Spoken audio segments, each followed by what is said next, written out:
شهر رمضان الذي أنزل فيه القرآن. السلام عليكم ورحمة الله وبركاته.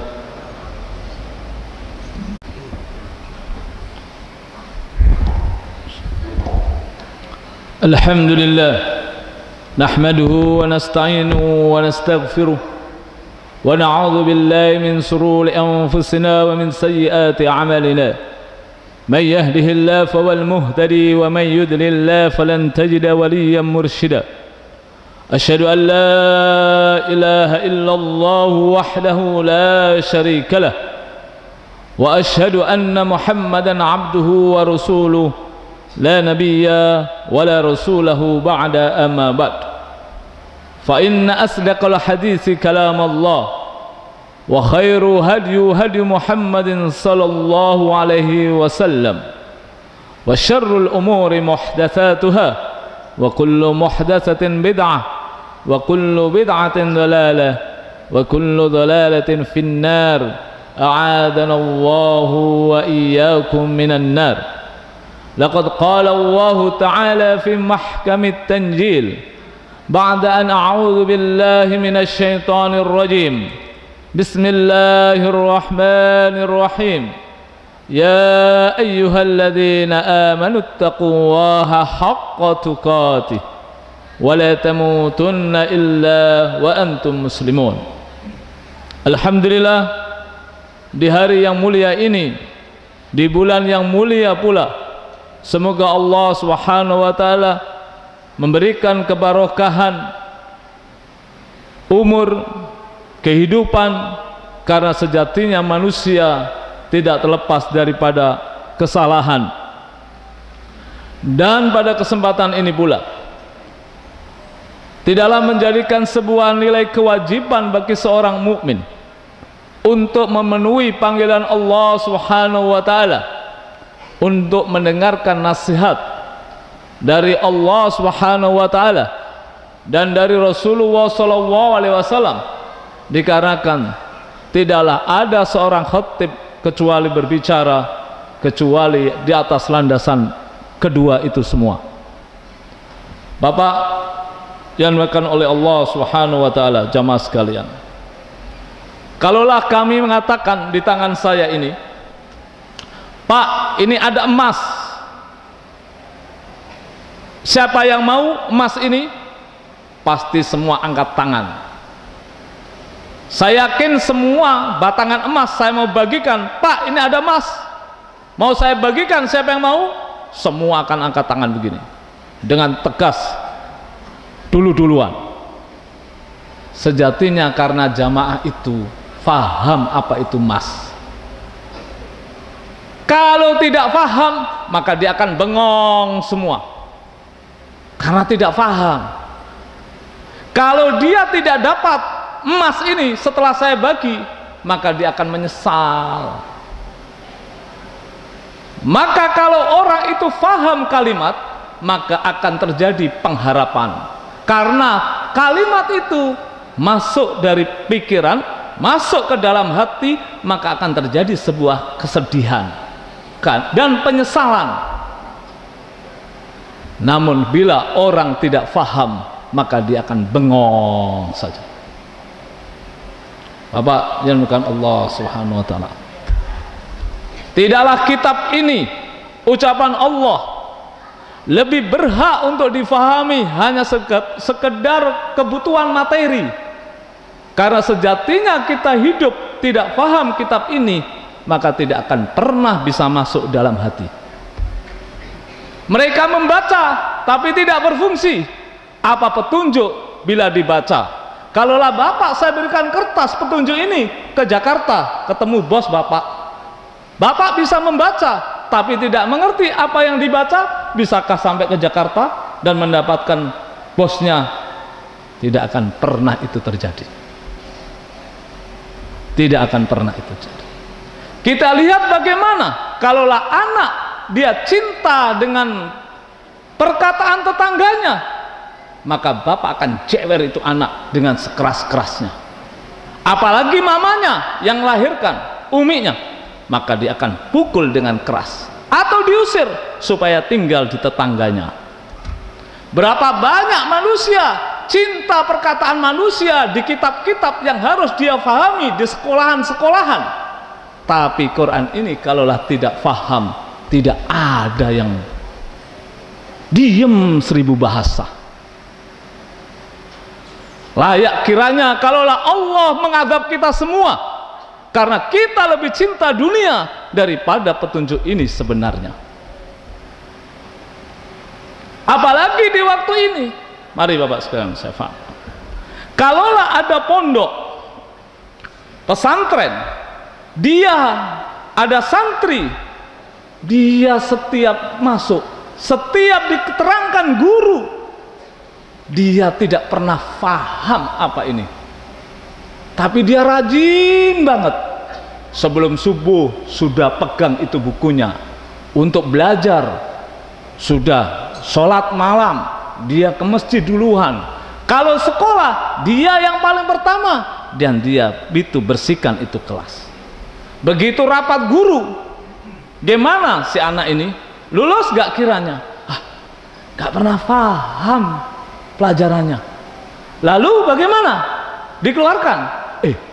Jangan dikeluarin, dia sungguh-sungguh. Oh begitu? Ya, dia tetap tinggal di sini karena dia sungguh-sungguh. Pak, kiranya kita akan bisa masuk surgakah kalau kita tidak paham kitab ini? Walaupun sebelum subuh gak paham, gak naik, gak akan naik. Karena tadi kasih sayang, maka dia tetap ditinggal di pondok. Berarti nampaknya kita menunggu dikasihani sama Allah. Itu pun harus rajin baca kitab ini. Nah, bagi orang-orang yang tidak pernah membaca itu layaknya di mana tempatnya? Bukankah layak untuk dikeluari dari pondok? Dicoret dari hambanya karena tidak pernah mau tahu terhadap ucapanku. Itulah sejatinya kondisi umat terhadap kitabnya. Mereka menghafal, tidak mengerti apa yang dihafal. Mereka baca pengharapan 1/10 kebaikan, ngerti? Tidak. Tapi Allah berikan rahmatnya, semoga kita dapat rahmatnya Allah Subhanahu wa ta'ala. Marilah Bapak sekalian, kami tadi mengawali kata emas. Kalau faham, kita akan ada penyesalan kalau tidak dapat. Kalau dapat, akan adanya sebuah kegembiraan. Berarti sejatinya kegembiraan, penyesalan karena ada sebuah pemahaman yang tinggi nilai daripada sesuatu ini. Demikian pula berapa banyak kita membaca Al-Quran, meminta Allah Subhanahu wa ta'ala dalam setiap kita sholat, ihdinas siratal mustaqim. 17 kali kita meminta minimal. Siratal ladzina an'amta alaihim.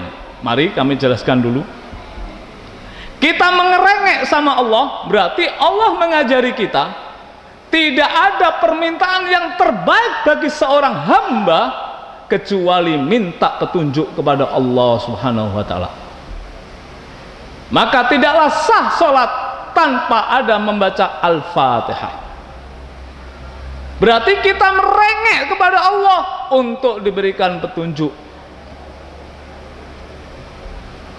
Lalu Allah mengatakan, ini akhir surat Al-Fatihah, akhir ayat surat Al-Fatihah.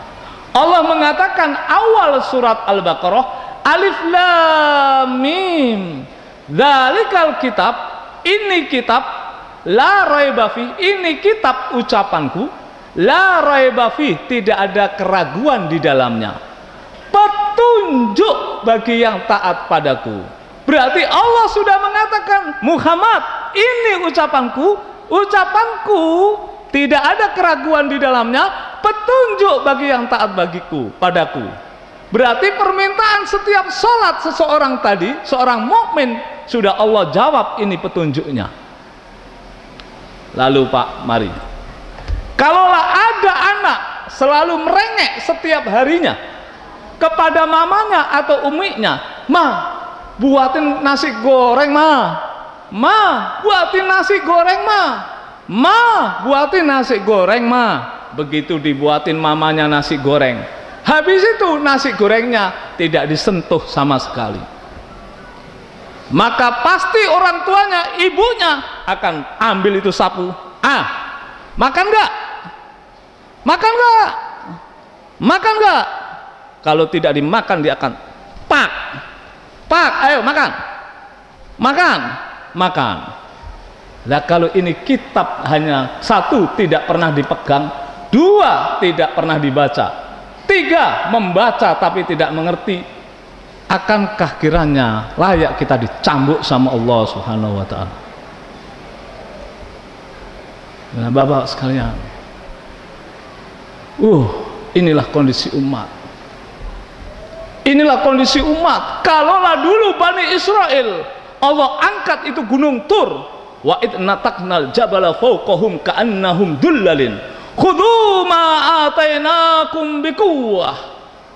Hei Bani Israel, nih gunung Tur diangkat, ambil itu kitab, pegang dengan kokoh, kalau enggak ditimpuki sama gunung Tur. Kita umat terbaik dari semua umat yang ada di muka bumi ini, dikarenakan kitab inilah semua syariat Nabi ada di dalam kitab ini. Satu huruf 10 kebaikan. Kalaulah ada umat tidak mau pegang teguh kitab ini, berarti mestinya 10 gunung diangkat sama Allah, ditimpukin semua kepada kita semuanya. Inilah kondisi umat terhadap kitabnya. Apa yang dimakan Allah SWT, jamaah semuanya, mari kita bersama-sama menangis taubat kepada Allah Subhanahu wa ta'ala. Sejatinya umat ini lebih cinta terhadap dunia. Dan ingat, makin teknologi ini makin tinggi, sejatinya umat itu makin lupa terhadap kitabnya.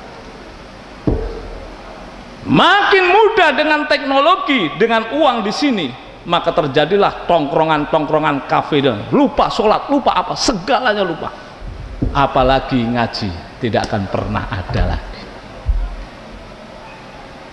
Kitab ulama yang tebal-tebal itu siapa yang mau baca?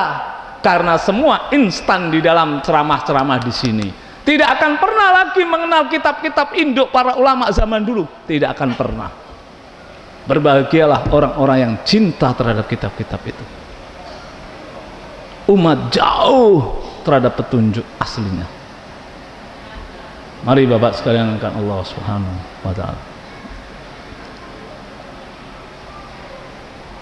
Contohnya pula kita baca Quran, Maliki Yaumiddin.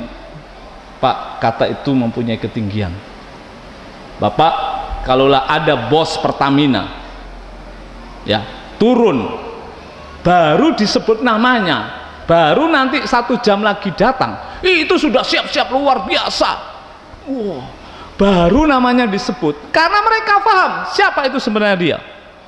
Tapi kalau Allah yang disebut, santai saja, santai, karena tidak memahami siapa sebenarnya Allah itu.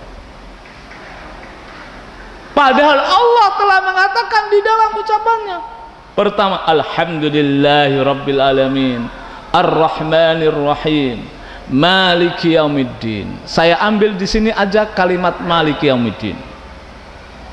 Pak, saya tulis keindahan susunan kalimat dalam surat Al-Baqarah. Semua Quran terangkum di situ, semua masuk di surat Al-Fatihah. Karena disebut apa? Induknya Quran. Semua di situ, maka mempunyai timbangan yang tinggi apabila kita memahami. Kalau tidak, ada emas, bengong semua. Ada emas, bengong semua. Ada emas, bengong aja, karena tidak memahami nilai ketinggian apa yang dimaksud emas itu apa. Maliki Yaumiddin, Malik, maka dalam bacaannya surat ini bisa Maliki Yaumiddin, ayat ini bisa Maliki Yaumiddin, bisa Maliki Yaumiddin, boleh, bisa Maliki Yaumiddin. Pak, Namanya raja itu bukan berarti pemilik. Raja Salman apakah pemilik Saudi? Tidak, bukan pemilik Saudi. Kalau Allah, makanya di sini boleh dua bacaan, Maliki Yaumiddin pemilik, Maliki Yaumiddin raja.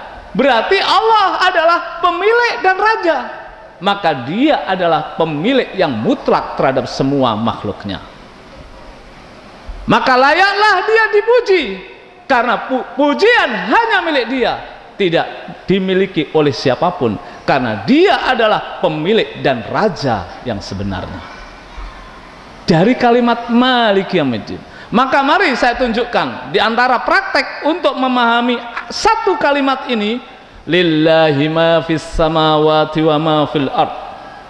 Lillahi, milikku, ma fis samawati wa ma fil ard, hanya aku yang memiliki 7 langit dan semua apa yang di langit 7 dan di bumi.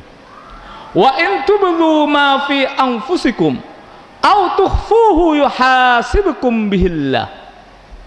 Wa in tubdu, jikalau kamu nampakkan terhadap dirimu amalan, au tukhfuhu, atau kamu rahasiakan amalanmu, yuhasibukum bihillah, aku akan hisab itu, akan hitung nanti di hari kiamat.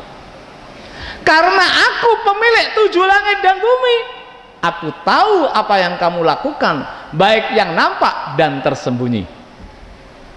Aku mampu untuk menghisap apa yang kamu lakukan itu semua, karena aku pemilik semuanya. Nih, kandungan ini kembali kepada Maliki Yaumiddin, Malik. Wa huwa ala kulli syai'in qadir, dan Allah terhadap segala makhluknya mampu, karena pemilik yang mutlak. Pak, kalau satu kata ini saja kita praktekkan untuk menyelam semua surat, maka akan banyak surat untuk menjelaskan hal itu. Nanti Bapak akan tahu ketinggian nama yang Allah miliki. Sebagaimana ini emas, karatnya 100, berlomba ingin berebut semua. Inilah Bapak sekalian yang dimuliakan Allah Subhanahu wa ta'ala. Inilah kondisi umat terhadap kitabnya. Hadirin sidang Jum'ah yang dimuliakan Allah Subhanahu wa ta'ala. Demikian pula sesungguhnya sesuatu yang gaib bukan berarti tidak ada.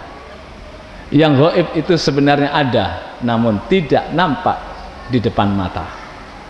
Bukankah ruangan ini, kalau takmir menceritakan, Pak Ustadz, di sini ada kursi, ada ini, bla bla bla. Saya tamu, belum pernah masuk situ. Sejatinya apa yang diterangkan takmir tadi, ada nggak barangnya itu? Ada. Begitu saya masuk ke situ, ternyata nyata semua. Itu baru omongan takmir, yang gaib jadi nyata. Bagaimana dengan ucapannya Allah ini? Tidaklah yang gaib itu semua ada dan nyata? Sayang, banyak orang hanya membaca huruf, tidak mengerti kenyataannya. Sejatinya buta nggak mereka? Buta. Saya berdiri di sini, nyata kan ucapan saya? Kalaulah ucapan saya tulis, saya berdiri di sini, Bapak baca, nyata nggak saya berdiri di sini? Kalau ada orang hanya membaca huruf dan tidak mengerti saya berdiri di sini, berarti dia buta akan hakikatnya. Nih Bapak sekalian, akan Allah Subhanahu wa ta'ala. Mari, kalaulah Allah mengatakan ilaihi yas'udu kalimut thayyibu wal amalu sholihu yarfa'u, hanya kepada Allah kalimat yang thayyib, subhanallah, alhamdulillah, wala ilaha illallah, yas'udu, naik Pak. Nyata apa tidak? Nyata. Itu ucapan Allah. Bapak mati nanti, ucapan Bapak ini akan dapat di lembaran kertas Bapak amalan di langit 7. Karena Allah mengatakan ilaihi yas'udu kalimut thayyibu, hanya kepada Allah naiklah perkataan-perkataan yang baik ke langit 7. Nyata apa tidak? Nyata. Sayang kita buta. Buta terhadap apa? Petunjuk. karena tidak memahami sejatinya yang gaib itu adalah nyata. Mari saya terangkan kembali.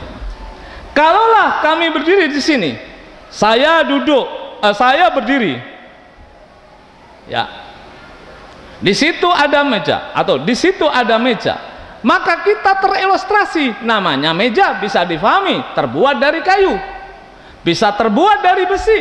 Namanya meja ya seperti apa yang kita sudah pahami, melihat berbagai macam ukiran dan bagaimana di dunia yang selama ini kita tahu. Tapi begitu di situ ada kalimat ada meja, Bapak masuk, ternyata mejanya berbeda dengan yang di dunia. Nyata apa tidak? Nyata. Nyata.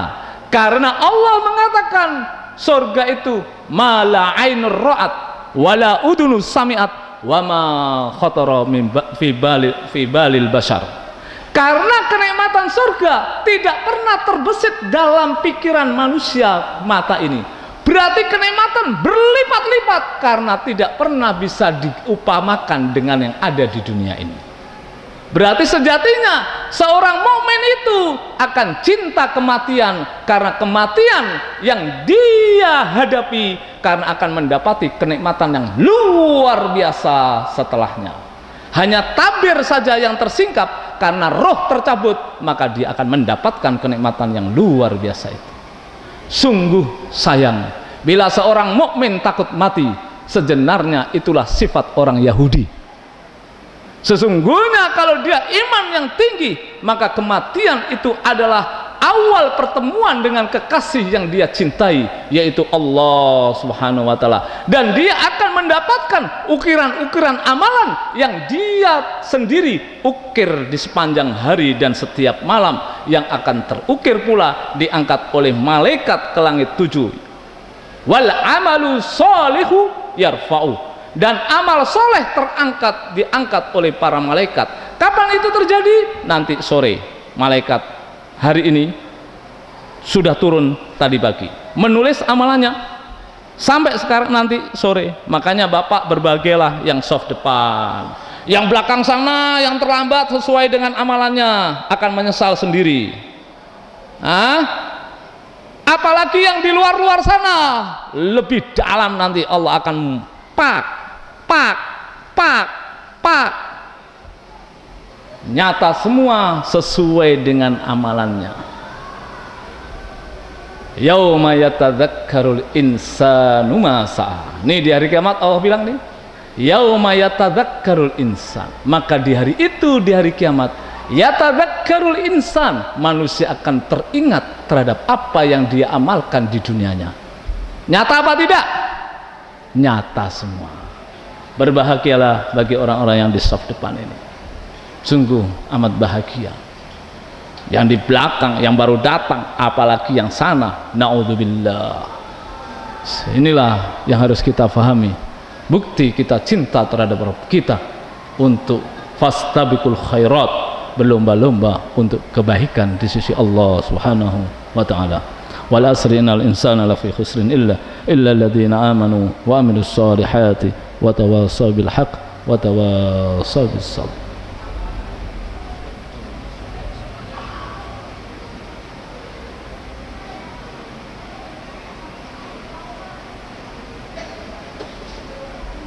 Alhamdulillah nahmaduhu wa nasta'inuhu wa nastaghfiruh wa na'udzu billahi min shururi anfusina wa min sayyiati a'malina. May yahdihillahu fawal muhtadi wa may yudlil falan tajida waliyyan mursyida. Asyhadu an la ilaha illallah wahdahu la syarika lah wa asyhadu anna Muhammadan abduhu wa rasuluh. Tidaklah setiap amalan ada akibat dari apa yang kita ukir sejatinya. Dan semua manusia akan mendapatkan sesuai dengan ukirannya masing-masing. Berbahagialah orang yang sebenarnya faham akan kehidupan ini. Kehidupan ini hanyalah sementara saja, yang akan berakhir dengan Allah sudah tentukan nyawa kita. Dan berbahagialah orang yang sebenarnya faham dengan amalannya. Khususnya bulan Ramadan ini akan melahirkan sebuah ampunan yang tinggi. Titiknya di 10 terakhir Ramadan, yaitu adanya malam Lailatul Qadar. Nabinya itikaf 10 terakhir full di masjid, umatnya itikafnya cuma ganjil-ganjil saja. Apakah tidak geleng kepala lagi ini Bani Israel? Kondisi umat terhadap seperti Bani Israel. Nabinya meninggalkan dunia semua 10 hari untuk mendekatkan diri dengan Robnya. Dia tinggalkan kesibukan dunianya sama sekali, sampai istrinya aja ditinggalkan semua. Tapi umatnya masih senang kerja dan tidur sama istri. Ketika jam 2 aja bangun baru sholat, ingin cari malam Lailatul Qadar. Inilah kondisi umat terhadap syariat. Apakah tidak geleng-geleng kepala kiranya kalaulah kita ini dibalik sama Allah Subhanahu wa ta'ala? Masih kurang berapa lagi umur? Masih kurang berapa lagi bila tahun itu dibuatkan bulan lagi? Hanya diambil 10 hari untuk menggapai ampunan dari Rabbnya, masih berpikir dengan cinta terhadap dunianya. Inilah kondisi umat. Semoga kita bisa merenungi ungkapan kacap nasihat ini, dan marilah kita berlomba-lomba. Semoga Allah Subhanahu wa ta'ala memberikan sebuah kecintaan ilmu. Kalau ilmu itu ada, tidak difahami, percuma ilmu. Yang dimaksud ilmu adalah Quran ini. Karena inilah arti sebuah ilmu yang sebenarnya, kebenarnya karena di sini. Dan inilah yang dulu Allah pula mengajarkan, adanya Adam diajari wahyu, adanya Muhammad diajari wahyu, dan pelajaran itu semua ada di depan kita ini. Semoga kita mendapatkan ampunan dari Allah Subhanahu wa ta'ala. Marilah kita berdoa. Innallaha wa malaikatahu yusholluna 'alan nabi ya ayyuhalladzina amanu shallu 'alaihi wa sallimu taslima. Allahumma ighfir lil mu'minina wal mu'minat al-ahya minhum wal amwat ya qadhiyal hajat. Rabbana la tuzigh qulubana ba'da idh hadaytana wa fi Filistin wa fi biladina hadha ya arhamar rahimin. Rabbana atina fid dunya hasanah wa fil akhirati hasanah wa qina adzaban nar. Wa sallallahu ala sayyidina Muhammadin wa ala alihi wa sahbihi ajmain. Assalamualaikum warahmatullahi wabarakatuh.